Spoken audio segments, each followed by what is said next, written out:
आणि आपल्या बाबत देखील त्याच प्रमाणेची घटना या ठिकाणी घडते, याकडे आपण कसं पाहतो? आता पवार साहेब स्वतःच तिथे 10-11 तास होते.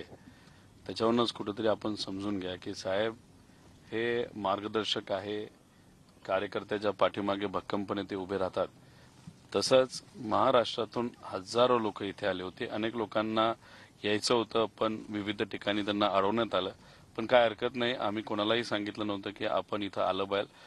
प्रेमापोटी सर्वजण आलेले आहेत. आणि जेव्हा मुद्दामून का होईना, जेव्हा एखाद्या व्यक्तीवर कारवाई होत असेल नाही तर अडचणी आणण्याचा प्रयत्न करत असेल तर तमाम महाराष्ट्रातील लोक एकत्रित येऊन पाठिंबा देतात, सपोर्ट करतात. आणि काल तेच झालेलं कुठेतरी आपल्याला बघायला मिळालं. त्यामुळे अधिकाऱ्यांच्या बाबतीत आम्ही सहकार्य करतोय. लोकभूमिका हे प्रेमाने तिथं घेत आहेत, आमच्या बाजूला उभे राहत आहेत. आणि जे काही आज या महाराष्ट्रामध्ये चालू आहे त्याच्या विरोधात जसं आम्ही पूर्वी लढत होतो तसं आज पण आणि उद्या पण मी लढणार आहे. काल ज्या पद्धतीने आपली चौकशी होती, त्याच वेळेला शरद पवार स्वतः त्या पार्टी ऑफिसमध्ये होते.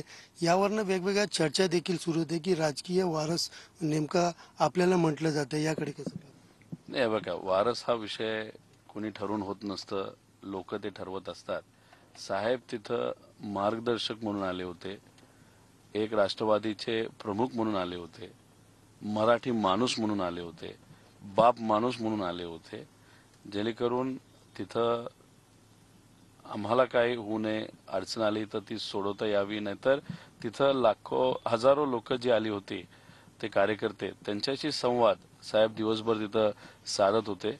आणि मग तिथं स्वतः साहेब जेवले, थोडे चिंतेत होते, पण तरी सुद्धा तिथं असणाऱ्या कार्यकर्त्यांशी बोलून आणि त्यांना सुद्धा पाठबळ ते देत होते. आणि पवार साहेब तिथं आहेत हे जेव्हा मला माहित होतं तेव्हा एक वेगळी प्रेरणा आणि ऊर्जा माझ्यासारख्याला पण मिळत होती.